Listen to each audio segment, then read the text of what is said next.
اکثر ہمارے پیشنٹ یہ سوال کرتے ہیں کہ جی جیسے ہی اب آپ پیشاب کر کے اٹھتے ہیں، جیسی ایک دو مومنٹ ہوتی ہے تو قطرے نکل آتے ہیں.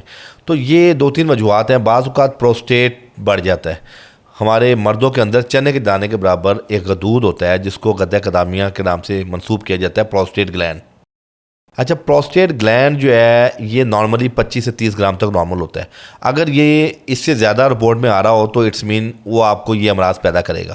دوسرے نمبر پہ ہے ریزیڈیول یورن. پیشاب ہم کرتے ہیں، مکمل خارج نہیں ہوتا، تھوڑا رہ جاتا ہے. جیسے اجابت کرتے ہوئے کئی لوگ کو جب آپ وہ اجابت کرتے ہیں، بڑا پیشاب کرتے ہیں، تو وہ بڑا پیشاب مکمل خارج نہیں ہوتا، تھوڑا رہ جاتا ہے. وہ جو رہ جاتا ہے وہ گیسز بھی بناتا ہے اور وہ مسائل بھی پیدا کرتا ہے. اسی طرح پیشاب بھی پیچھے جب رکتا ہے تو اللہ پاک نے ایسے جسے آپ کہہ لیں سینسر بنائے ہیں مثانے کے اندر، کہ مثانے کے اوپر اگر ایک ذرے برابر بھی کوئی چیز ٹچ کرے گی نا تو وہاں پیشاب بننا شروع ہو جائے گا. تو جو پیچھے پیشاب رکا ہوتا ہے وہ اریٹیٹ کرتا ہے تو وہ پھر دوبارہ پیشاب آتا ہے. اور اسی طرح بار بار پیشاب آنے کی بیماری بھی اسی وجہ سے ہوتی ہے. پیشاب کے قطروں میں دو وجوہات ہوتی ہیں. ایک ہوتا ہے کہ منی کے قطروں کا آنا، اور ایک ہوتا ہے مزی کا قطروں کا آنا، اور ایک ہوتا ہے پیشاب ہی کے قطرے، مثال کے طور پہ انکانٹیننس آف یورن. اچھا، یہ تینوں ڈیفرنٹ چیزیں ہیں، لیکن ہمارے یہاں نوجوان جو ہے اس کو اس چیز کی بالکل بھی فرق نہیں محسوس ہوتا. ہاں وہ بتا تو سکتا ہے، لیکن یہ کہ یہ چیزیں طبیب کو لازم پوچھنی چاہیے. منی کا اگر قبل از وقت کوئی خیال ذہن میں آیا ہے یا کوئی غلط ایکٹیویٹیز کی وجہ سے یا کسی سے کنورسیشن کے وقت منی کا اخراج ہوتا ہے تو یہ ہائپر سینسیٹیوٹی کی نشانی ہے.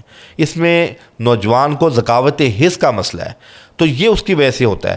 اور جو پیشاب کا معاملہ ہے انکانٹیننس آف یورن، اس میں دو ایلیمنٹ ہیں. ایک تو ہوتا ہے کہ مثانہ کمزور ہوتا ہے اور سردی آئی ہے یا پانی زیادہ پی لیا یا ٹھنڈی چیزوں کا کثرت استعمال کیا ہے، فوری طور پہ آپ کو مومنٹ ہوتی ہے اور ایک آدھ قطرہ نکل آتا ہے. تو اس کے اندر یہ ایک الگ ایشو ہے. اور ایک جو مزی کا معاملہ ہے وہ مزی یہ ہے کہ اچھا ایک چیز مزی کا میں ابھی بتا دوں کہ مزی بھی یہ ہے کہ وہ بھی منی سے پہلے اللہ پاک نے اس نالی کو تر کرنے کے لیے ایک مادہ پیدا کیا ہے کہ وہ تر و تازہ رہے نالی، ورنہ نالی سکڑ جائے، اس کے اندر جلن شروع ہو جائے. تو مزی بھی نوجوانوں میں اکثر یہ بیماری پائی جاتی ہے کہ مزی کے قطرے آتے ہیں. تو مزی کا بھی ہمارے پاس طب میں بہترین علاج ہے.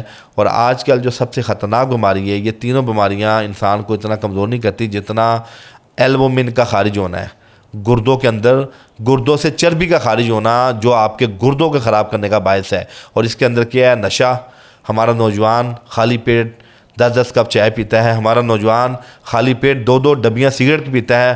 ہمارا نوجوان وہ نشہ کرتا ہے جس کے اندر ہم آپ کو اس کا ایکسپلین بھی نہیں کر سکتے کہ ہمارے کالجز کے اندر، ہمارے باہر جہاں گپ شپ مارتے ہیں نوجوان پبلک پلیس کے اندر، وہ نشہ ہو رہا ہے. آج ہمیں اپنی قوم کو، اپنے قوم کے ان سپوتوں کو بچانا ہے اور ان کے لیے اویئرنیس کے پروگرام کرنے ہیں کہ خدا را آپ وہ ستارے ہیں جنہوں نے مستقبل میں اس ملک کا نام روشن کرنا ہے. تو یہ جو بچے ہمارے ان غلط عادات میں مبتلا ہیں، چاہے وہ نشہ کرتے ہیں، کسی قسم کا نشہ کرتے ہیں، تمام نشے گردوں کو فیل کرتے ہیں، تمام نشے یہ قطروں کی بیماریاں پیدا کرتے ہیں.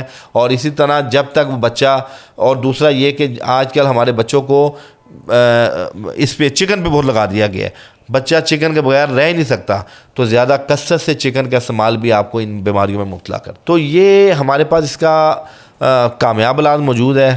اور یہ میں آپ کو بتاؤں کہ یہ بیسیکلی گرمی خشکی کا مرض ہوتا ہے. اور اس کے اندر چونکہ میں فی الحال آپ کو خربوزے کا مشورہ دوں گا کہ دن میں آپ صبح نہار منہ تربوز کھائیں اور رات کو آپ خربوزہ کھائیں. اور آپ خربوزے کے جو بیج ہیں اس کو سکھا لیں اور اس کا پاؤڈر سا بنا کے دوپہر کو وہ کھائیں، تو انشاءاللہ اس موذی مرض سے آپ کی جان چھوٹ جائے گی. اچھا، اس کے اندر ہمارے پاس دوائی بھی موجود ہے جو شاندے کی شکل میں، جس کے اندر کاسنی ہے، جڑ کاسنی ہے، سونف ہے، جڑ سونف ہے، برنجاسف ہے، اور ایک دو چیزوں اور کمبینیشن ہے جو ہمارے پاس بہترین دوائی اس کی موجود ہے. جو شخص اس مرض میں مبتلا ہیں اور وہ دوائی خریدنا چاہتے ہیں تو وہ ہمارے جو متعلقہ نمبر ہیں ان پہ رابطہ کریں، تو یہ دوائی آپ کے گھر تک پہنچ جائے گی انشاءاللہ.